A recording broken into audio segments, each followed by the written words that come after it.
musim hidup kita bisa saja terus berganti. Keberadaan Tuhan bisa saja tidak dapat kita lihat. Namun, penyertaan Tuhan sesungguhnya selalu ada atas hidup kita. Goliat boleh saja tidak Tuhan singkirkan, tetapi penyertaan Tuhan memampukan Daud mengalahkan Goliat. Singa-singa boleh saja tidak Tuhan singkirkan, tetapi penyertaan Tuhan memampukan Daniel aman di tengah-tengah singa-singa tersebut. Tantangan hidup boleh saja Tuhan izinkan terjadi dalam hidup kita, tetapi penyertaan Tuhan memberikan kita kemenangan. Kehadiran Tuhan Yesus di bumi ini menjadi peneguhan bagi kita bahwa sungguh Allah beserta kita, Immanuel.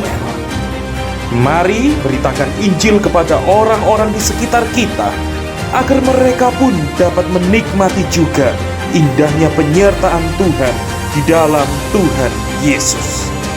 Sebab itu bagi kita semua, selamat memasuki tahun 2025 dengan tema besar penyertaan Tuhan.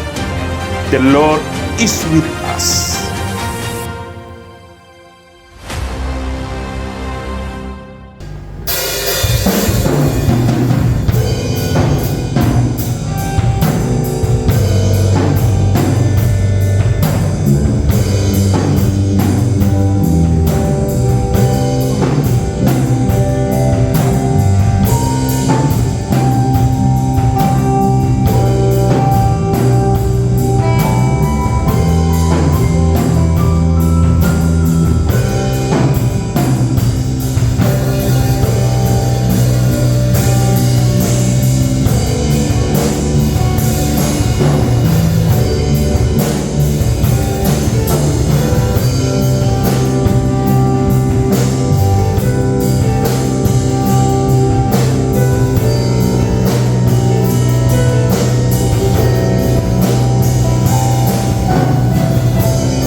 dalam nama Tuhan Yesus Kristus. Amin. Silakan duduk bersama-sama. Puji Tuhan, Bapak Ibu Saudara-saudari semuanya. Sekali lagi saya ingin menyapa setiap kita. Shalom, shalom. Ya, saya bersyukur kepada Tuhan yang melihat setiap kita boleh bersama-sama bersuka cita, menyembah Tuhan, memuji Tuhan, beribadah kepada Tuhan, dan kita tahu itu pun juga yang menjadi kesukaan hati Tuhan untuk setiap kita. Setuju, katakan amin. Amin. Selamat datang untuk setiap kita, selamat beribadah. Dan khususnya untuk dari kita mungkin ada yang pertama kali juga datang bukan ke GBI Gideonnya ya, tapi ke tempat ini ya, begitu ya, ke tempat di rumah kita yang baru ini ya. Mari sama-sama kita bisa menikmati hadirat Tuhan, lawatan Tuhan, jamahan Tuhan, karena kita tahu Tuhan hadir di tempat ini. Tuhan ada di tengah-tengah kita. Setiap kita umatnya yang setuju, boleh kita berikan tepuk tangan, sorak-sorai yang meriah bagi Tuhan. Amin. Haleluya. Nah, Bapak Ibu Saudara-saudari, firman Tuhan yang ingin saya sampaikan hari ini, yang ingin saya bawakan bagi setiap kita, saya beri judul New Man. Dan ini sudah masuk ke part yang ketiga, Bapak Ibu Saudara-saudari ya. Kita sudah bahas dari Efesus pasal 4, Efesus pasal 5, sekarang kelanjutannya Efesus 5 ayat 18 sampai 6 ayat yang ke-9. Nah, kalau Bapak Ibu Saudara-saudari tanya gitu ya, wah, ini Umen tapi kok ini kok gambarnya kok cewek gitu ya, kok perempuan begitu. Kenapa? Karena saya diprotes, Bapak Ibu Saudara-saudari. Kok bisa ya? Jangan new man terus dong. Loh, kenapa? Masa yang jadi baru laki-laki terus, new woman juga gitu. Padahal sebenarnya maksudnya new man ini kan manusia barunya begitu ya, nggak laki-laki perempuan. Tapi oke lah ya, supaya tidak ada yang merasa tersingkirkan di antara kita begitu. Maka wah, ini saya kasih gambar juga nih yang perempuan ya. Nah, Bapak Ibu Saudara-saudari, kita bisa bayangkan misalnya ini ya, ada seorang konselor. Katakan ini, wah ini seorang wanita ini adalah konselor, sedang mengkonselingi begitu ya temannya, ada kliennya lagi konseling begitu. Woi, dia katakanlah dia itu studi konseling, dia karirnya memang mengkonseling orang, dia pakar di bidang konseling, luar biasa. Tetapi kemudian Bapak Ibu, ternyata permasalahannya adalah itu di ruang konseling, dia luar biasa mengkonseling orang. Ternyata di luar ruang konseling, dengan anak-anaknya dia bermasalah, dengan suaminya dia bertengkar, nanti kemudian ternyata dengan saudara-saudaranya, dengan kakaknya, dengan adiknya bertengkar ya. Nanti di tempat gerejanya, di tempat dia bergereja, dengan anggota gereja bertengkar juga. Nanti kemudian sampai yang namanya di tempat pekerjaannya pun dia bertengkar juga dengan sesama rekan kerjanya. Tentu kita akan menanyakan, bukan ya, kok nggak cocok gitu ya, kok nggak cocok, itu namanya konselor gitu ya, dia tahu mengkonseling ya. Kalau memang ada mungkin suaminya ada yang nggak cocok dengan dia, dia bisa kasih sesuatu yang bagaimana supaya baik gitu kan. Dengan anak-anaknya, nanti dengan saudara-saudaranya, entah kakaknya, entah adiknya, nanti juga dengan orang-orang di gerejanya, nanti juga dengan rekan-rekan sekerjanya. Maka akan ada hubungan yang baik, Bapak Ibu Saudara-saudari, ketika ilmu konselingnya itu kemudian diterapkan begitu kan ya. Nah, demikian juga sebenarnya Bapak Ibu Saudara-saudari dengan kita anak-anak Tuhan. Kalau kita berkata kita ini adalah orang-orang yang dipenuhi dengan Roh Kudus, kita tahu memang dipenuhi dengan Roh Kudus. Kita sudah membahas itu di bulan Juni full, bagaimana yang namanya menurut Lukas di Kisah Rasul, orang yang kepenuhan Roh Kudus dia akan menerima kuasa. Tetapi tidak hanya berhenti sampai kita menerima kuasa dengan tanda awal itu berbahasa lidah, tetapi juga Paulus menekankan bagaimana yang namanya orang kepenuhan Roh Kudus itu hidupnya berubah, meninggalkan manusia lama dan mengenakan manusia baru. Jadi bukan hanya kita menerima kuasa lalu kita berkata-kata dengan tanda awal, berkata-kata dalam bahasa lidah, dengan bahasa roh, tapi kemudian hidup kita acak adul begitu ya. Tetapi setelah kita menerima kuasa, kita menerima tanda awal itu dengan bahasa roh itu, Roh Kudus itu terus memimpin hidup kita untuk kita menanggalkan manusia lama dan mengenakan manusia baru. Nah, kita akan lihat sebentar Bapak Ibu Saudari untuk membuka ini ya. Saya membacakan dari ayat 18 sampai ayat yang ke-21 terlebih dahulu untuk setiap kita. Di situ dikatakan, dan janganlah kamu mabuk oleh anggur, karena anggur menimbulkan hawa nafsu. Tetapi hendaklah apa? Kamu penuh dengan roh. Katakan sama-sama, penuh dengan roh. 1, 2, 3. Penuh. Boleh dengan suara yang lebih keras lagi ya. 1, 2, 3. Penuh dengan roh. Hendaklah kamu penuh dengan roh. Nah, apa cirinya orang yang dipenuhi Roh Kudus ini? Yang pertama dikatakan di ayat 19, berkata-katalah seorang kepada yang lain dalam mazmur, kidung, puji-pujian dan nyanyian rohani. Jadi nuansanya percakapan dengan orang-orang di sekitarnya itu nuansanya nuansa puji-pujian, begitu Bapak Ibu Saudara ya. Tapi juga yang kemudian yang kedua, bernyanyi dan bersoraklah bagi Tuhan dengan segenap hati. Wah, jadi ada nyanyian pujian itu bukan hanya percakapan dengan orang-orang sekitarnya, tetapi dan hadap Tuhan dia juga menyanyikan puji-pujian. Bahkan kemudian di ayat ke-20 dikatakan, ucaplah syukur senantiasa atas segala sesuatu dalam nama Tuhan kita Yesus Kristus kepada Allah dan Bapa kita. Jadi ada ucapan syukur juga yang ketiga kepada Tuhan. Dan yang keempat disitu dikatakan, dan rendahkanlah dirimu seorang kepada yang lain di dalam takut akan Kristus. Saling merendahkan diri satu sama lain, bukan karena merasa oh dia superior, oh aku inferior ya, dia terlalu tinggi, aku rendah diri gitu, enggak ya. Tapi karena kita tuh menghormati Kristus, makanya kita mau menghormati orang lain. Nah Bapak Ibu Saudari, dan di sini kita melihat nanti ya, ternyata kalau orang yang namanya kepenuhan Roh Kudus, dia akan saling menghormati orang lain, merendahkan diri dengan yang lain. Dan ini dibahas panjang lebar di pasal 5 sampai ke pasal 6 yang akan kita baca sama-sama, yang akan kita bahas sama-sama. Nah Bapak Ibu Saudari, waktu saya tulis di sini, orang yang dipenuhi Roh Kudus itu akan saling menghormati antara satu dengan yang lain. Nah kalau kita berkata kita orang yang dipenuhi Roh Kudus tetapi kita tidak bisa menghormati orang lain, maka sebetulnya juga patut dipertanyakan, apakah benar hidup kita dipenuhi Roh Kudus atau tidak? Atau justru sebaliknya, inilah saatnya untuk kita mengenakan manusia baru itu, sehingga kita bisa menghormati satu dengan yang lain.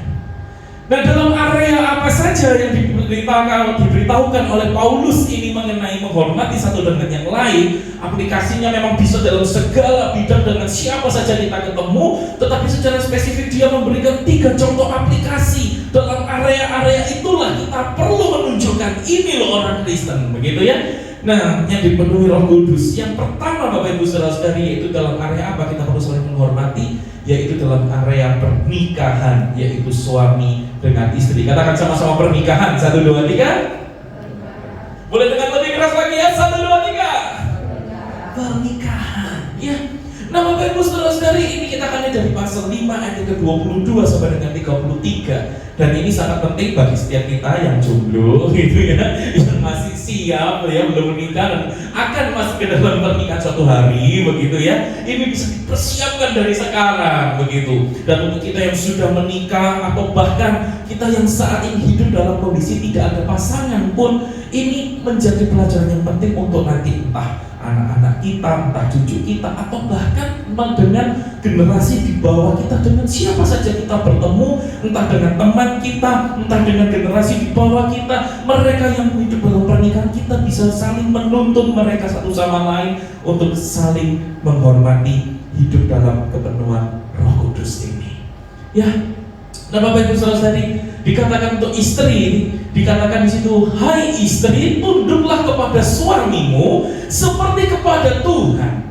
Karena suami adalah kepala istri, sama seperti Kristus adalah kepala jemaat. Perhatikan ya, di sini mulai disetarakan salah kesannya begitu ya. Kesannya itu seperti disetarakan. Oh, karena istri tunduklah kepada suami. Kenapa? Karena seperti Kristus adalah kepala jemaat, suami adalah kepala istri.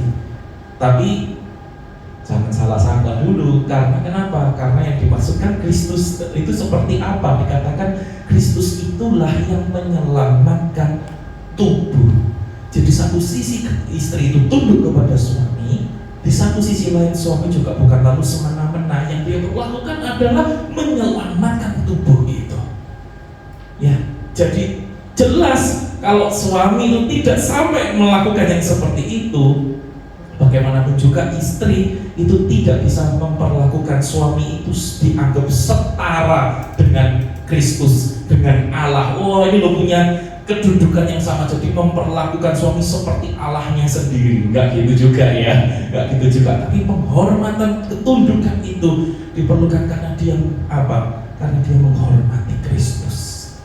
Karena itu sebagaimana jemaat tunduk kepada Kristus, demikian jugalah istri kepada suami dalam segala sesuatu. Nah, Bapak Ibu saudara-saudari, lihat ya, ternyata ketika seorang istri itu dipenuhi Roh Kudus, ketika dia tinggal di dalam Kristus, ketika dia in Christ, dia tunduk kepada suami bukan karena suaminya sempurna, suaminya tidak ada kekurangan sama sekali. Bisa ada kekurangan, bisa ada kelemahan, tapi kependudukan itu bukan karena masalah suaminya, tapi masalah karena dia in Christ. Dia ada di dalam Kristus dan dia itu dipenuhi Roh Kudus. Nah, sebab itu Bapak Ibu saudara-saudari, saya teruskan di sini, istri tunduk kepada suami. Jelas itu bukan karena derajat istri lebih rendah daripada suami, ya, karena Tuhan menciptakan setiap kita sesuai dengan gambar dan rupa Allah, derajat kita semua itu sama, ya. Dan juga istri tunduk kepada suami juga bukan karena posisi suami itu sederajat dengan Tuhan, jadi mempertuhankan suami, juga bukan seperti itu ya. Tetapi istri tunduk pada suami itu karena penghormatannya kepada Kristus. Karena dia in Christ, karena dia dipenuhi Roh Kudus, maka itulah yang dia lakukan. Nah, menarik ya, kalau sampai sini kan istri, wah, kok rasanya begitu tekan-tekan begitu ya. Tapi menarik Bapak Ibu saudara-saudari, kenapa? Karena ini satu paket. Satu paketnya apa? Lihat ya, hai suami, kasihilah istrimu. Menarik gak? Dikatakan istrinya disuruh tunduk pada suami, tapi lalu suami bukan diperintahkan, suami jadilah manajer untuk istrimu. Suami perintahlah istrimu. Suami pimpinlah istrimu sesuka hatimu. Enggak ya. Tapi justru suami dikatakan apa? Kasihilah istrimu. Kesannya kayak nggak nyambung ya. Tapi itu yang Tuhan ajarkan. Satu paket. Istrinya memang tunduk, tapi suaminya bukan semena-mena. Suaminya bukan lalu apa yang kepemimpinan misalnya gitu ya. Yang pokoknya maunya istri nggak tak pedulikan, nggak seperti itu. Suami adalah justru apa? Mengasihi istri. Sebagaimana Kristus, lihat nih ya, ketika ada kacamata lensa salib Kristus itu mengubah suami. Suami-suami itu akan diubahkan juga, bukan hanya istri. Ya, Kristus sebagaimana Kristus telah mengasihi jemaat, bahkan telah menyerahkan dirinya baginya. Ada pengorbanan yang Yesus lakukan bagi jemaatnya untuk menguduskan jemaat sesudah yang menyucikan dengan memandikannya dengan air dan firman, supaya dengan demikian Yesus Kristus itu menempatkan jemaat di hadapan dirinya dengan cemerlang, tanpa cacat atau kerut atau yang serupa dengan itu, tetapi supaya jemaat itu jadi kudus, tidak bercelah. Sebegitunya Kristus itu berkorban bagi jemaat. Ya. Demikian juga suami harus mengasihi istrinya sama seperti tubuhnya sendiri. Namanya kalau suami itu mengasihi tubuhnya sendiri, seseorang mengasihi tubuhnya sendiri ya, itu dia juga selamat seperti itu dengan istrinya ya. Siapa yang mengasihi istrinya, mengasihi dirinya sendiri. Dengan cara apa? Sebab tidak pernah orang membenci tubuhnya sendiri, tetapi mengasuhnya dan merawatinya sama seperti Kristus terhadap jemaat, karena kita adalah anggota tubuhnya. Nah, Bapak Ibu saudara-saudari, mengasuh dan merawatinya, ini berbicara soal mengasuh itu memberi makan, gitu ya, memberi makan. Jadi suami bertanggung jawab dalam pemberian nafkah, dalam hal bagaimana istrinya bisa hidup secara makanan, begitu ya. Tetapi juga merawatinya, begitu ya. Bukan hanya berbicara soal makanan, tapi bagaimana merawat, seperti seorang ayah kalau merawat anak-anak itu sampai besar, begitu ya. Bapak Ibu saudara-saudari, mengasuh dan merawat, memberi makan dan terus membesarkan anaknya, seperti itu ya kira-kira gambarannya, Bapak Ibu saudara-saudari. Seperti saya tuliskan di sini, suami ada itu bukan untuk menjadi otoriter. Wah, ini loh, Tuhan bilang kamu tunduk padaku, maka harus kemauanku yang jadi, bukan kemauanmu langsung jadi otoriter. Enggak ya. Tetapi justru untuk mencintai istrinya, untuk berkorban bagi istrinya, bahkan untuk mengasuh dan merawat istrinya sebagaimana Kristus mengasihi jemaatnya. Ternyata kita lihat lensa salib Kristus itu mengubah baik istri maupun suami, dua-duanya diubahkan ya. Yang istri tidak lalu menjadi congkak melawan suami, ada kependudukan, tetapi dari suami bukan juga menjadi congkak merasa buat diri superior, enggak juga ya. Dia mengasihi istrinya, merawat, mengasuh istrinya.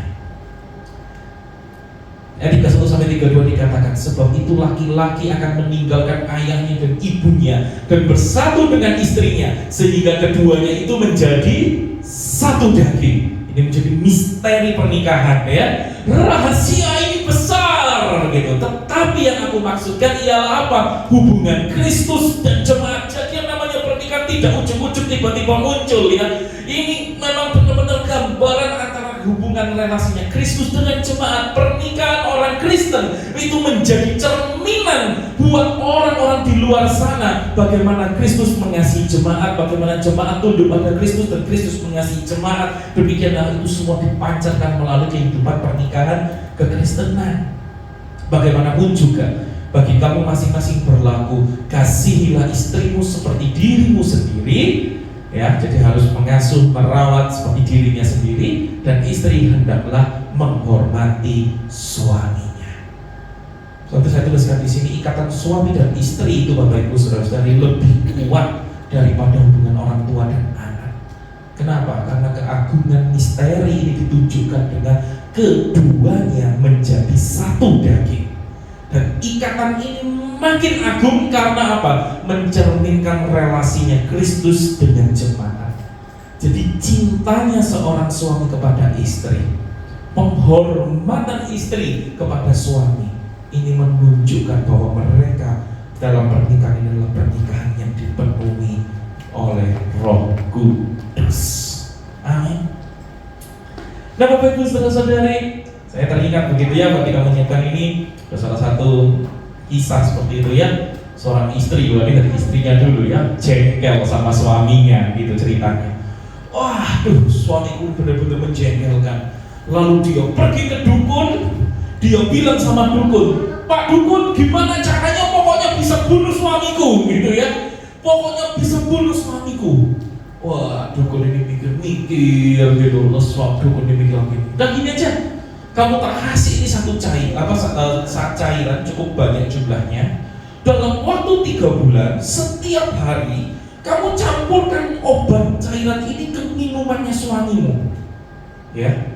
Lalu kemudian dalam 3 bulan itu, pokoknya kamu itu apapun yang suamimu inginkan, ya, pokoknya layanilah dengan baik. Ya, pokoknya sudahlah pokoknya bersikaplah menjadi yang istri yang sangat baik buat suamimu itu.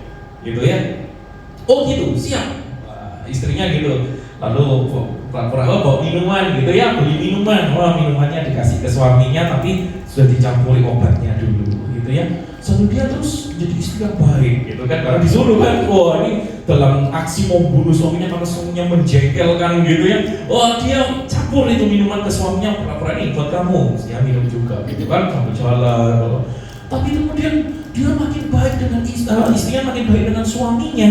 Itu suaminya bangun pagi disapa, hai halo disiapkan sarapan, makanan, dicium, begitu ya. Lalu kemudian nanti sampai sesiangan bertanya bagaimana kabarnya, nanti malam begitu pulang kerja disambut, dilayani dengan baik semua. Pokoknya baik banget. lama-lama Bapak Ibu Saudara, suaminya itu berubah kan, jadi baik gitu ya. Suaminya juga, loh istriku ini kok jadi baik. Lama-lama dia juga jadi suami yang baik, perhatian sama istrinya gitu ya, nggak bertengkar kayak dulu lagi begitu ya, hubungannya baik. Sudah mendekati 3 bulan, istrinya terus kemudian gini, mau menyesal. Aduh, ini apa ya, sebetulnya aku tuh ngasih obat itu kan supaya suamiku ini mati, tapi lama 3 bulan ini kok lama-lama suamiku ini kok berubah ya, suamiku ini kok berubah jadi baik ini, kok ya nyesel juga ya kalau mati gitu ya. Lah ini sudah dekat waktunya, sudah mau 3 bulan mau selesai gimana gitu. Kemudian terus namanya istrinya tuh bilang ini, aduh sudahlah, gak tahu gitu kan. Terus lewat mau 3 bulan dia datang ke Pak Dukunnya, Pak Dukun, gimana nih suamiku sudah berubah jadi baik, aku nggak jadi mau bunuh dia gitu ya, nggak mau jadi bunuh dia, pernikahan kami sekarang menjadi sangat so sweet sekali gitu ya, nggak mau jadi bunuh dia, gimana dong? Terus Pak Dukunnya ketawa-ketawa, haha gitu, kenapa? Yang tak kasih ke kamu itu sebenarnya cuma air putih biasa, gak ada obatnya apa-apa yang kamu campurkan gitu ya, tapi perubahan sikapmu itu loh ya, yang akan jadi merubah suami, perubahan pernikahan pun juga akan berubah suasananya. Wah ya, ini cuma jokes Bapak Ibu Saudara-saudari ya. Ini tapi dari sisi istri. Ada lagi dari sisi suami sekarang ceritanya. Nah, dari sisi suami Bapak Ibu Saudara-saudari, suaminya ini kemudian satu ketika dia itu pergi ke Pak Dokter. Gantian ya, sekarang suaminya di Pak Dokter. Suaminya bilang, Pak Dokter, kenapa? Istriku tuh rasanya telinganya tuh tuli Pak Dokter. Loh kenapa?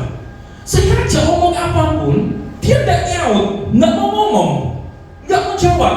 Loh, lah terus, iya makanya saya pusing sama istri saya ini gimana Pak Dokter? Mungkin harus diobati, harus dicek gitu. Oh gitu, terus Pak Dokternya bilang, yaudah gini, kamu coba pergi ke istrimu, lalu kamu coba dari jarak 5 meter kamu ngomong sama istrimu. Nanti kalau nggak dengar, kamu maju jarak 3 meter kamu ngomong. Kalau nggak dengar juga, kamu deketi dia di sebelahnya dia, lalu kamu ngomong. Coba istrinya beneran dites dia, beneran tuli apa nggak telinganya. Oh gitu, siap Pak Dokter, oke, saya tes gitu ya. Lalu kemudian suaminya lihat, istrinya masak nih, ya kan, lagi masak. Lalu suaminya dari jauh, dari 5 meter. Istriku sayang, gitu ya. Kamu lagi masak apa? Nggak nyaut. Wah, tuli beneran ini istriku. Jarak 3 meter. Coba lakukan dokter ya. Istriku, kamu lagi masak apa? Kalau bisa orang lebih keras ya. Nggak nyaut apa-apa. Waduh, istriku itu bener-bener tuli. Dia lalu jalan di sebelah istrinya. Istriku, kamu lagi masak apa? Gitu ya. Istrinya jawab apa? Pak, sudah 3 kali aku jawab masak salad, lagi bikin salad, kok tanya terus kenapa? Gitu ya. Ternyata suaminya yang tuli, mungkin bermasalah telinganya. Ini Bapak Ibu Saudara-saudari. Nah, Bapak Ibu Saudara-saudari, ya, jadi ternyata Bapak Ibu Saudara-saudari, kalau ada kesalahpahaman ya, ada waduh kok rasakannya, coba kita bicarakan baik-baik dalam pernikahan ya. Semuanya selalu ada solusi karena kuncinya adalah komunikasi begitu ya. Nah Bapak Ibu Saudara-saudari, tetapi yang lebih daripada itu semua itu perlu kita lakukan. Kenapa? Karena kita adalah orang-orang dipenuhi dengan Roh Kudus ya, sehingga istri bisa tunduk pada suami, suami bisa mengasihi istri, dan ketika kedua ini berjalan secara bersamaan, percayalah rumah tangga kita pun, pernikahan kita pun semuanya seperti surga, dan berkat Tuhan mengalir atas setiap kita. Yang setuju mari kita berikan tepuk tangan, sorak-sorai yang meriah bagi Tuhan. Haleluya. Ya. Dan yang kedua Bapak Ibu Saudara-saudari, dalam area apa lagi kita perlu dipenuhi dengan Roh Kudus, relasi hubungan ini perlu saling merendahkan diri satu sama yang lain. Yang kedua dalam area keluarga. Katakan sama-sama keluarga dengan suara yang keras. 1, 2, 3. Keluarga ya, antara orang tua dan anak. Bapak Ibu Saudara-saudari sekarang berbicaranya ya, antara orang tua dan anak. Dan sekali lagi ini buat setiap kita yang mungkin kita berkata, oh orang tuaku sudah nggak ada, atau oh anakku sudah nggak ada. Ini bisa kita lakukan entah itu dengan generasi yang lebih tua dari kita atau generasi yang ada di bawah kita, yang mungkin menjadi figur pengganti dari orang tua kita ataupun dari anak kita. Yang bahkan ini bisa kita jadikan nasihat yang sangat baik buat orang-orang di sekitar kita, antara orang tua dan anak. Ayo sama-sama kita bergandengan tangan untuk hidup dalam kepenuhan Roh Kudus, saling merendahkan diri satu sama lain, ya. Nah, Bapak Ibu Saudara-saudari, apa yang diajarkan oleh firman Tuhan ini mengenai keluarga, orang tua dan anak? Dikatakan, hai anak-anak, taatilah orang tuamu di dalam Tuhan, karena haruslah demikian. Haruslah demikian maksudnya ya sudah sewajarnya lah seperti itu. Di masyarakat itu ya sudah sewajarnya seperti itu. Namanya anak hormati orang tua, tapi secara khusus diberi penekanan, ya, diberi penekanan apa? Ini di dalam Tuhan. Lihat ya, ternyata salib Kristus ketika melihat lensa itu dengan lensanya Kristus, itu mengubah relasi anak dengan orang tua. Anak taat pada orang tua bukan karena orang tuanya itu harus sempurna, tidak ada cacat celahnya sama sekali, enggak. Tetapi sekalipun ada cacat celahnya, sekalipun ada kekurangannya, anak tetap taat pada orang tua. Kenapa? Karena dia ada di dalam Tuhan, karena dia in Christ. Ya, hormatilah ayah ibumu. Ini adalah suatu perintah yang penting, seperti yang nyata dari janji ini. Mengapa disebut perintah yang penting? Kalau kita lihat dalam bahasa aslinya, itu ternyata sebetulnya maksudnya karena ini adalah perintah pertama yang ada janji Tuhan. Ya, perintah pertama yang ada janji Tuhan. Bapak Ibu Saudara-saudari, kita tahu, kita ingat 10 perintah Allah. Dari 10 perintah Allah, janji perintah yang pertama yang ada janji Tuhannya itu justru di perintah yang ini, ya, hormatilah orang tuamu supaya lanjut umurmu di tanah yang dijanjikan Tuhan itu. Jadi ayat yang ketiga dikatakan supaya kamu berbahagia dan panjang umurmu di bumi. Dan Bapak Ibu Saudara-saudari, kita melihat sepanjang sejarah Alkitab, ternyata ini bukan terjadi secara simsalabim, gitu ya. Simsalabim, semua yang taat pada orang tua pasti langsung bahagia, langsung panjang umur yang di bumi, enggak, gitu ya. Tapi justru apa? Ketika mereka taat dengan orang tuanya, ketaatan itulah yang akan membimbing mereka, menuntun anak-anak yang menjadi berkembang dewasa dan sehingga tahu mana yang benar, mana yang salah, mana yang harus dijalani, mana yang harus dihindari, dan itu yang berjalan secara natural, begitu ya, sehingga mereka bisa berbahagia dan panjang umur di bumi. Ini Bapak Ibu Saudara-saudari memang yang ayatnya memang sempat menjadi bukan batu sandungan, ya, hampir menjadi batu sandungan bagi saya pribadi. Kenapa? Karena saya kenal dengan salah satu orang yang saya tahu saudaranya jumlahnya banyak.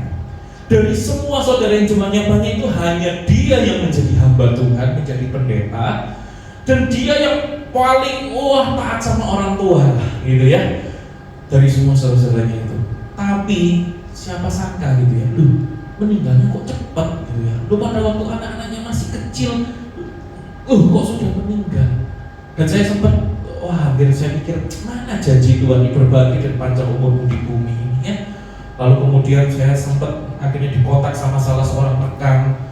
Lalu rekan yang tanya, kenapa sih, ada masalah apa, coba cerita, gitu. Saya bilang teks ini yang bermasalah, gitu ya. Lalu dia bilang, coba kita gali teks ini dengan benar, kita coba lihat. Sampai akhirnya saya sekolah teologi, saya tanyakan lagi teks ini, gitu ya. Ternyata memang benar. Ya, maksudnya apa? Bukan lalu ini jadi semuanya simsalabim, pasti semuanya enggak, tapi semuanya berjalan secara natural. Dan memang itu diajarkan oleh firman Tuhan di sepanjang sejarah Alkitab, bahwa yang namanya orang yang, kalau kita mau tanya, ada nggak sih orang anak kecil yang taat sama orang tuanya sampai dia remaja, dewasa, dia taat sama orang tua tapi nggak umur panjang? Ada. Siapa Bapak Ibu Saudara-saudari? Tahu nggak siapa? Tuhan Yesus. Ya, Yesus itu kan taat sama orang tuanya, ya, tapi umur 30-an dia sudah meninggal di kayu salib, begitu ya. Berarti janji tidak berlaku? Enggak seperti itu, begitu ya. Enggak seperti itu, bukan itu maksudnya, ya. Bapak Ibu Saudara-saudari, maksudnya adalah ini dia, saya tuliskan di sini. Nah, ya, sekalipun tidak ada orang tua yang sempurna, anak itu taat itu bukan karena kesempurnaan orang tuanya, tetapi karena ia ada di dalam Kristus. Dan sekalipun ketaatan itu tidak menjamin, wow pasti sehat, pasti makmur terus. Dan Yesus pun juga tidak. Bukan tak sehat, tak makmur, bukan itunya. Tapi tidak lalu panjang umur, lalu di bumi sampai usia tua, enggak gitu juga ya. Tapi maksud dari firman Tuhan ini adalah apa? Ketaatan itulah yang akan menolong perkembangan anak terus berkembang ya, dan menghindari jebakan-jebakan yang ada di dunia ini. Karena jelas Efesus 5 kita lihat ya, ini kan Efesus 6, Efesus 5 jelas kan, pergunakanlah waktu-waktu yang ada karena hari-hari ini adalah jahat.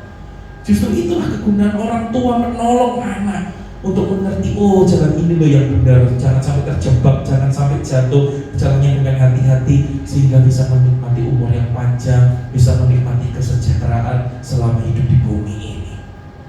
Nah Bapak Ibu saudara-saudari, tetapi lihat lagi, ini sekarang lagi ya, itu dari anak-anak ya, tadi istri suruh tunduk suaminya, bukan lalu jadi otoriter, harus mengasihi. Demikian juga anak-anak disuruh taat, tetapi bagaimana dengan bapak-bapak? Oh ini menarik ya, tadi dikatakan kalau anak kan suruh menghormati orang tuanya. Lah kalau sekarang dan kamu itu bukan lagi orang tua, enggak, secara spesifik diganti gitu ya, jadi khusus terhadap bapak-bapak sekarang. Nah kenapa kok jadi khusus bapak-bapak? Karena memang ya Bapak Ibu saudara-saudari, konsep firman Tuhan, bapak-bapak inilah yang menjadi pemegang bagaimana pendidikan untuk anak itu berjalan. Kita ingat dari sepanjang sejarah Alkitab ya, dari zaman perjanjian lama pun, kalau yang namanya pergi ke bait suci yang beribadah itu siapa? Itu ya ayah gitu ya. Ayah yang pergi ke bait suci, lalu dia pulang, dia mengajarkan kepada istri dan kepada anak-anak. Ini loh firman Tuhan bicara seperti itu, begitu ya. Nah Bapak Ibu saudara-saudari, dikatakan bapak-bapaknya, wah jangan terus mentang-mentang anaknya taat lalu bapak-bapak bisa seenak-enaknya gitu ya, otoriter, enggak gitu. Justru langsung dengan diperintah apa? Janganlah bangkitkan amarah di dalam hati anak-anakmu, tetapi didiklah mereka di dalam ajaran dan nasihat Tuhan. Bapak Ibu saudara-saudari, kata didiklah dan nasihat ini menarik. Kenapa?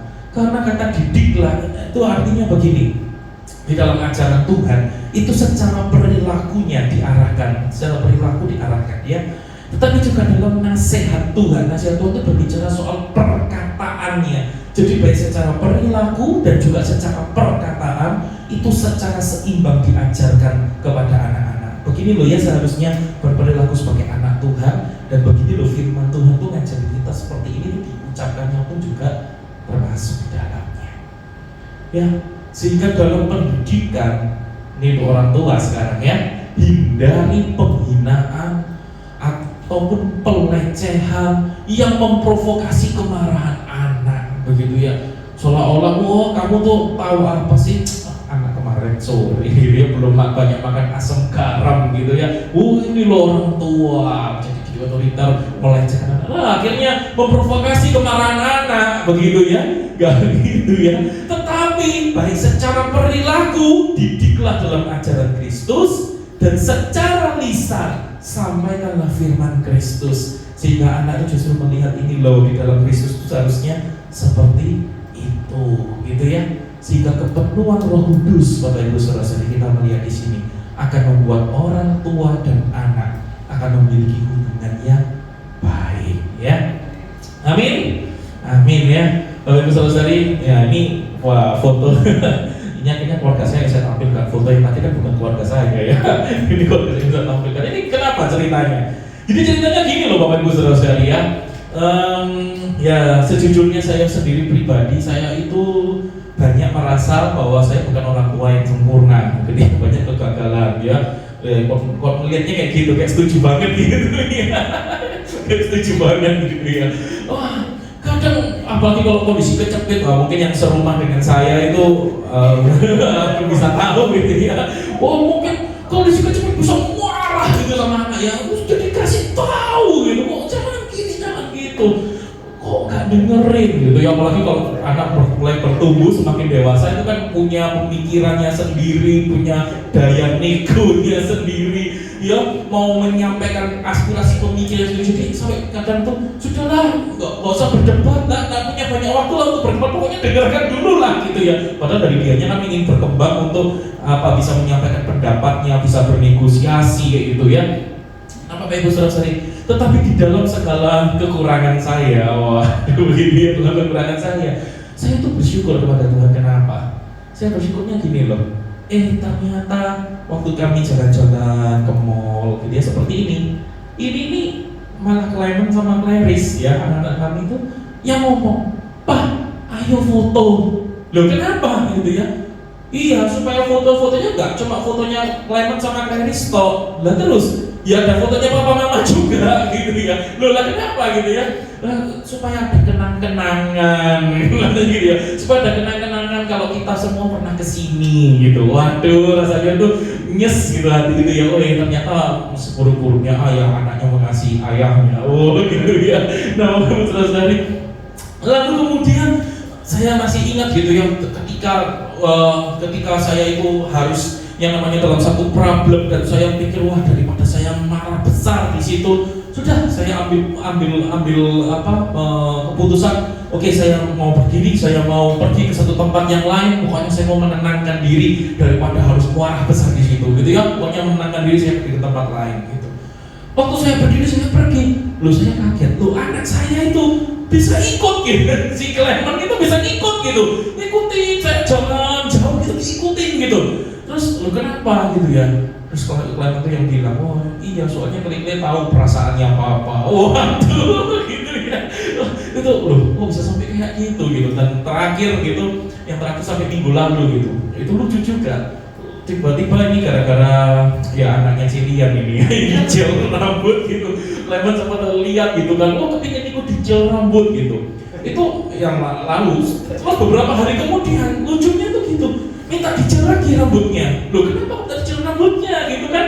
Terus kemudian si Clarice itu juga bilang, ayo apa gitu loh. Katanya bikin rambutnya kayak papa dan mama gitu ya. Clementnya minta dicol supaya kayak papa gitu kan. Lalu Clarice-nya bilang, rambutnya Mimi sudah kayak papa, kayak mama belum kok gitu ya. Lo sampai gaya rambut pun aja diminta mirip gitu. Bapak Ibu saudara-saudari, saya tuh sampai bilang sama Emil, wah bersyukur loh ya. Bersyukur kenapa? Karena saya tuh jadi langsung teringat gitu Bapak Ibu saudara. Teringat apa? Teringat pada waktu yang lalu, beberapa tahun yang lalu, itu ada salah seorang youth gitu ya, pemuda gitu, ngomong sama saya, bro, aku itu sebetulnya dulu itu gabung di YouTube kepingin cari figur gitu ya. Terus temen tak pikir, kayak aku Isai gitu kan. Tapi setelah tak lihat, gawis gitu. Waduh, nyakitin banget gitu ya. Tapi terus kemudian berjalan mungkin saya bilang sama Emil gitu ya, sama istri saya bilang, puji Tuhan loh ya, ternyata seburuk-buruknya kita, tapi itu lalu lah, itu masa lalu gitu ya, itu masa lalu. Masa sekarang yang hidup 24 jam gitu, anak kami pun itu tetap justru yang mau jadi seperti papa lah gitu, bukan kesombongan, tapi untuk sebuah kelegaan ya, setidaknya kami tidak menjadi batu sandungan untuk anak-anak kami begitu ya. Kami justru punya hubungan relasi yang baik dengan anak-anak kami begitu. Nah Bapak Ibu saudara-saudari, tapi ini yang ingin saya bagikan kepada setiap kita. Ayolah kita mau menjadi setiap kita yang anak Tuhan di tempat ini, menjadi orang tua, menjadi anak-anak yang sama-sama dipenuhi dengan Roh Kudus, yang hidup dalam Kristus, in Christ gitu. Sehingga keluarga-keluarga kita pun menjadi keluarga-keluarga yang bersinar, menjadi terang, menjadi berkat dimanapun kita berada, dan nama Tuhan dipermuliakan melalui keluarga kita. Yang setuju katakan amin. Boleh kita berikan tepuk tangan saudara-saudaranya, mari bagi Tuhan. Keluarga kita, yang orang tua anak yang dipenuhi dengan Roh Kudus, saling merendahkan diri satu sama yang lain, menjadi keluarga yang indah. Dan ketiga, yang terakhir Bapak Ibu saudara-saudari, biasanya kalau bicara soal yang terakhir ini langsung melek semua gitu ya. Menjadi melek semua. Nah, dalam area apa lagi? Dalam area bukan hanya pernikahan, bukan hanya keluarga, tapi juga dalam area pekerjaan. Katakan sama-sama pekerjaan, 1, 2, 3. Pekerjaan ya, antara atasan dan bawahan. Wah, ini menarik ya. Setiap minggu tiba-tiba dadakan disuruh ke Jakarta, bikin jengkel juga ya. antara atasan dan bawahan begitu ya. Nah, Bapak Ibu saudara-saudari, ya, tetapi mari kita lihat apa yang Tuhan ajarkan begitu. Bagaimana seharusnya atasan dan bawahan bisa bekerja sama, merendahkan diri satu sama yang lain. Dikatakan Bapak Ibu saudara-saudari, hai hamba-hamba, taatilah Tuhanmu yang di dunia dengan takut dan gentar, dengan tulus hati. Wow, luar biasa ya, dengan takut dan gentar, dengan tulus hati, sama seperti kamu taat kepada Kristus. Lihat ya, lagi-lagi lensa Kristus itu mengubah semuanya. Ketaatan kepada pemimpin di pekerjaan kita itu bukan karena pemimpin kita di pekerjaan itu sempurna, enggak apa, pastilah. Ya, saya kalau Bapak Ibu Saudara lihat gambarnya tadi ini, kenapa kok gambarnya kayak gini? Itu saya nggak tahu juga Bapak Ibu Saudara, karena saya nyari gambarnya bos sama karyawan, gambarnya itu kayak gini semua, gitu ya. Bosnya luar biasa menekan, lalu karyawannya luar biasa tertekan, gitu. Nggak tahu kenapa kok banyak banget yang munculnya itu gambar-gambarnya model-model kayak gini ya. Nah, Bapak Ibu Saudara, tetapi apa yang diajarkan oleh firman Tuhan? Ketika tertekan seperti itu pun banyak yang nggak sempurna, tahulah pasti celah-celahnya, kebolongan-kebolongan dari atasan kita. Tetap harus dengan takut dan gentar menaati Tuhan kita, dengan tulus hati menaati. Kenapa? Karena ada lensa Kristus. Karena penundukan kita, ketaatan kita itu kita arahkan kepada Kristus. Bagian dari persembahan hidup kita kepada Kristus. Bahkan dikatakan jangan hanya di hadapan mereka saja untuk menyenangkan hati orang. Hati-hati ya bawahan, jangan tunduk kepada atasan hanya untuk menyenangkan hati bosnya, gitu ya. Jangan sampai sering-sering mengantar ke Jakarta gitu menyenangkan hati bosnya. Tetapi kenapa? Tetapi sebagai hamba-hamba Kristus, begitu ya, yang dengan segenap hati melakukan kehendak Allah. Jadi semuanya itu dilakukan buat apa? Buat Kristus, Bapak Ibu saudara-saudari. Dan yang dengan rela menjalankan pelayanannya seperti itu lagi, orang-orang yang melayani Tuhan dan bukan manusia. Wah, benar-benar perspektif Kristus, lensa Kristus mengubah perspektif kita. Kamu tahu bahwa setiap orang, baik hamba maupun orang merdeka, kalau ia telah berbuat sesuatu yang baik, ia akan menerima balasannya dari Tuhan. Setuju, katakan amin. Amin. Ya, para bawahan-bawahan ini yang akan mengatakan amin paling kenceng gitu ya. Kalau memang melakukan sesuatu yang baik, dikatakan oleh janji firman Tuhan, itu akan menerima balasannya kok nanti dari Tuhan. Tenang saja, Tuhan pasti akan membalas yang terbaik buat setiap kita. Ya. Nah, Bapak Ibu saudara-saudari, sehingga saya tuliskan di sini, penghormatan bawahan kepada atasan itu bukan dengan ketidaktulusan, bukan hanya untuk menyenangkan hati atasannya, enggak ya, tetapi dengan kerelaan. Karena apa? Karena segenap hatinya itu menghormati Kristus. Pelayanan itu ia tujukan bagi Tuhan dan bukan bagi manusia, dan itu yang harus jadi bukti bahwa dia dipenuhi dengan Roh Kudus. Tetapi ingat, ini satu paket ya, bukan hanya bawahan, atasannya pun juga harus belajar. Firman Tuhan bilang apa untuk atasan? Dikatakan, dan kamu tuan-tuan perbuatlah demikian juga terhadap mereka. Jadi semua itu tadi dengan ketulusan, bukan hanya untuk menyenangkan hati orang, yang dengan segenap hati semuanya dilakukan, itu pun juga harus dilakukan oleh atasan. Para atasan yang punya para pegawai begitu ya, bertobat begitu ya sekarang untuk memperlakukannya dengan bawahan-bawahannya juga seperti itu, dengan ketulusan hati gitu ya. Semua dilakukan untuk Kristus begitu ya. Jauhkanlah ancaman ya, jangan dengan otoriter. Sekali lagi, tadi lihat ya, ini menarik loh. Baik mau suami, baik mau orang tua, sekarang tuan-tuan sama. Meskipun ada pihak yang menghormatinya, tetap jangan lalu merasa otoriter, merasa semena-mena. Pokoknya pendapatku yang harus didengarkan, pendapatnya entah istri, pendapatnya anak-anak, pendapatnya bawahan tidak perlu didengarkan. Enggak seperti itu konsepnya, gitu Bapak Ibu saudara-saudari ya. Firman Tuhan tidak mengajar seperti itu. Ingatlah, Ini kata firman Tuhan yang bahwa Tuhan mereka, Tuhannya para pegawai itu, para bawahan itu, dan Tuhan kamu, Tuhannya para tuan-tuan, Tuhannya para atasan, itu ada di surga, sama-sama toh ada di surganya. Dan ia tidak memandang muka, dia nggak memandang, oh ini atasan maka harus diistimewakan, oh ini bawahan perlu dikesampingkan, nggak seperti itu. Begitu Bapak Ibu Saudara ya. Untuk saya tuliskan di sini, atasan pun perlu menghormati bawahannya dengan ketulusan, bukan semena-mena dengan berbagai ancaman ya. Semua ini dilakukan karena atasan ini menghormati Kristus dengan segenap hatinya, dan ia adalah orang yang dipenuhi Roh Kudus. Jadi kalau kita sebagai bawahan punya atasan yang belum bertobat, diajak kenal Kristus dulu ya, diajak terima Injil dulu, kenal dengan Injil Kristus dulu, begitu ya Bapak Ibu Saudara sekalian. Nah, saya kalau ingat teks ini, saya jadi ingat kisah yang pernah saya bagikan tahun lalu Bapak Ibu Saudara ya. Saya pernah bagikan ini bukan tahun lalu.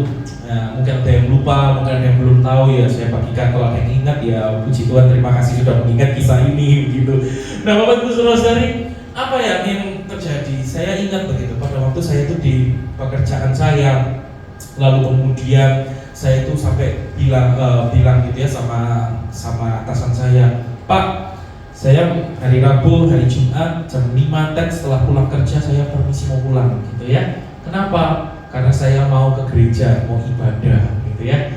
Ada ibadah doa, ibadah apalah, ibadah pendalaman Alkitab kayak gitu ya. Wah, dimarahin tuh sama bos gitu ya. Biasanya ada 2 orang itu bilang gini, "Oh, enggak bisa, jangan semuanya sendiri gitu.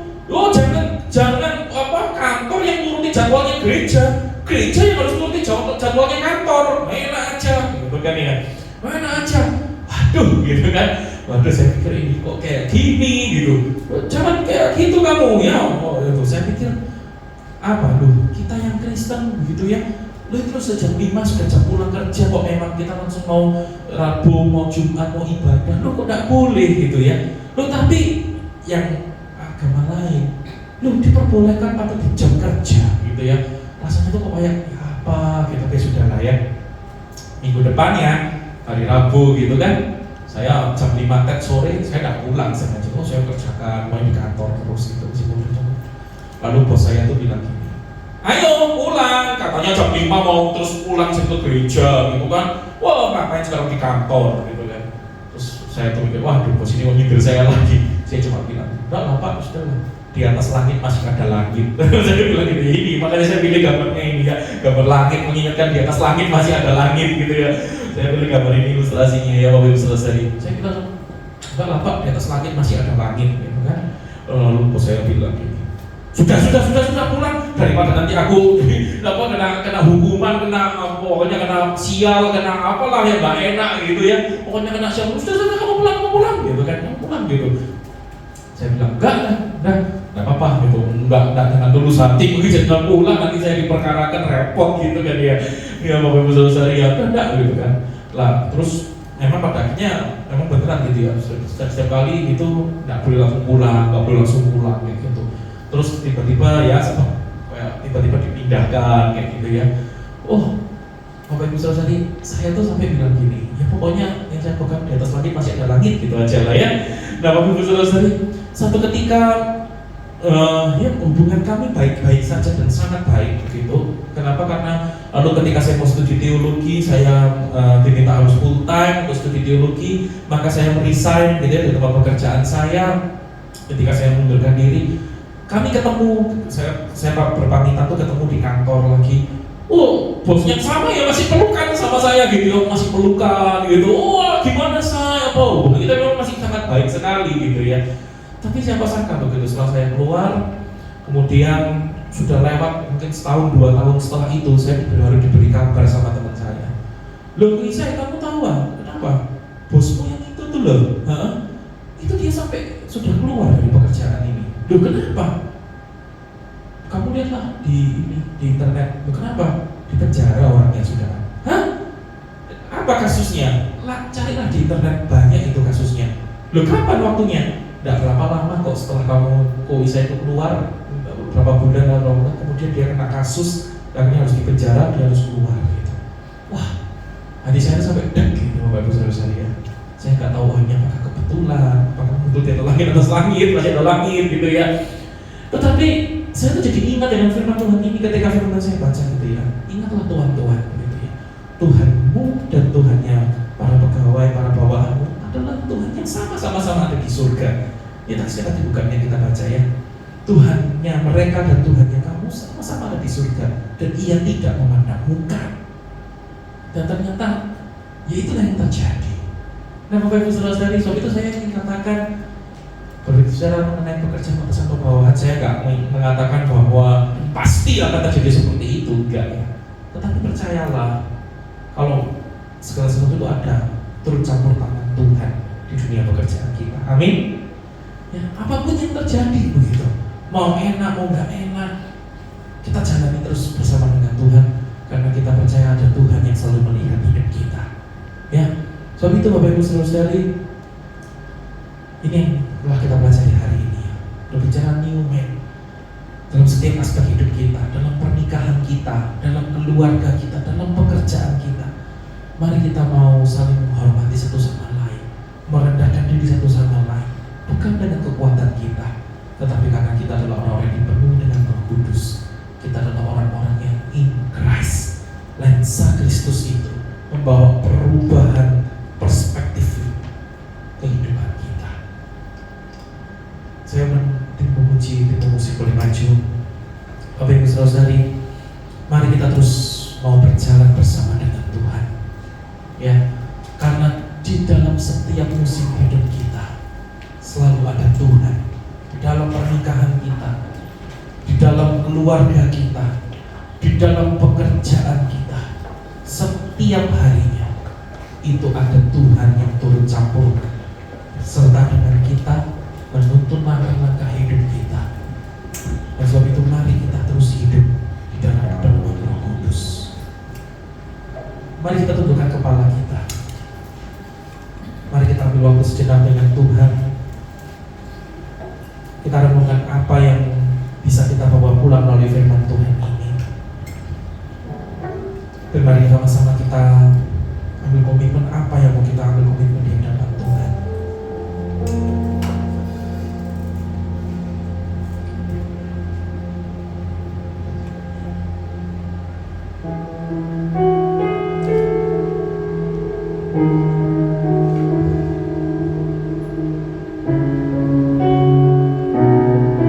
Kami tahu kami tidak pernah berjalan seorang diri Tuhan. Dalam pernikahan kami, dalam keluarga kami, bahkan dalam dunia pekerjaan kami, Engkau selalu ada bersama dengan kami. Di dalam setiap musim hidup kami, Engkau selalu ada bersama kami. Sebab itu Tuhan, bila dalam setiap area-area kehidupan kami ini Tuhan, kami terus mengandalkan Tuhan. Kami terus berjalan bersama dengan Tuhan, bersama dengan Tuhan yang hidup, Tuhan yang sudah bangkit, Tuhan yang menjadi pemilik kehidupan kami. Terima kasih Tuhan. Biarkan kami terus mengandalkan Engkau, hidup dalam kepenuhan Roh Kudus, hidup kami dikendalikan, dituntun oleh Roh Kudus selalu setiap waktu. Terima kasih. Ku kagumi caramu mencintaiku, Kau ada di cerita proses hidupku. Di titik terendah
Maka kita percaya bahwa seluruh hidup kita di dalam kendali Tuhan.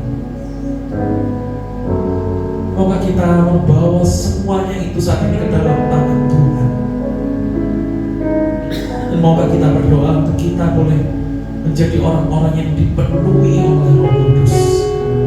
Hidup kita dikendalikan oleh Roh Kudus.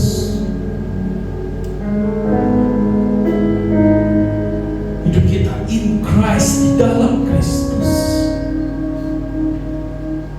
Sehingga sungguh kita bukan hanya menerima kuasa Roh Kudus itu dengan tanda awal berbahasa roh, tapi hidup kita pun juga mengalami perubahan. Agar pernikahan kita dipulihkan oleh Tuhan, agar keluarga kita dipulihkan oleh Tuhan, agar pekerjaan kita dipulihkan oleh Tuhan. Seberapa banyak hati kita mau berseru kepada Tuhan, Tuhan tolonglah kami, Tuhan tuntunlah kami, Tuhan terus sertailah kami, Tuhan pulihkanlah keadaan kami. Mari dengan kesungguhan hati kita yang terdalam, kita berseru kepada Tuhan. Kita mau mengandalkan Dia sepanjang umur hidup kita. Tak terbatas kuasa,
dalam semua, dimanapun kami berada, dimanapun Kau mengutus kami. Pimpin kami ya Roh Kudus, dan biarlah kami boleh menjadi anak-anak-Mu yang menjadi anak-anak Tuhan, yang terus hidupnya dipimpin oleh Roh Kudus. Hidup kami terus dikendalikan oleh Roh Kudus. Hidup kami in Christ. Terima kasih Tuhan, terima kasih. Dan kami akan meninggalkan tempat ibadah ini, dan kami akan kembali Tuhan ke dunia kami, ke tempat kami. Kau utus dimanapun kami berada. Banyak tantangan, banyak pergumulan, tapi biarlah kami boleh menghadapinya bersama dengan Tuhan. Kami mau menunjukkan bahwa kami manusia yang baru, kami menjadi manusia yang berbeda. Hidup kami hidup yang dipenuhi oleh Roh Kudus. Terima kasih Tuhan. Dan nama Tuhan dipermuliakan, ditinggikan, berkat-Mu tercurah turun atas setiap kami. Terima kasih Tuhan. Jadi dalam nama Tuhan Yesus Kristus, setiap kita diberkati oleh firman Tuhan, kita semua sama katakan amin. Silakan ada kembali Bapak Ibu saudara-saudara. Sebelum kita memberikan persembahan, mari kita berdoa dulu ya. Mari kita berdoa. Tuhan Yesus, pada pagi ini kami terima kasih untuk berkat, untuk khotbah yang disampaikan, juga lagi kami akan memberikan persembahan. Tuhan Yesus sertai agar persembahan kami layak di hadapan Tuhan Yesus, dan kami bisa memberikan seikhlas-ikhlasnya dari hati kami. Terima kasih Tuhan Yesus. Hanya dalam nama Tuhan Yesus kami berdoa. Amin.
berkat Tuhan. Bapak Ibu saudara-saudari, pulanglah dan jadilah terang dimanapun Tuhan mengutus kita. Jadilah berkat dimanapun kita berada, dan terimalah berkat Tuhan. Inilah kasih daripada Allah Bapa, kecintaan, anugerah dari Tuhan Yesus Kristus, persekutuan dengan Roh Kudus menyertai kita mulai dari sekarang dan sampai selama-lamanya. Di dalam nama Tuhan Yesus Kristus. Setiap kita yang sudah terima berkat Tuhan, kita semua sama-sama katakan amin. Selamat pulang, Tuhan Yesus memberkati.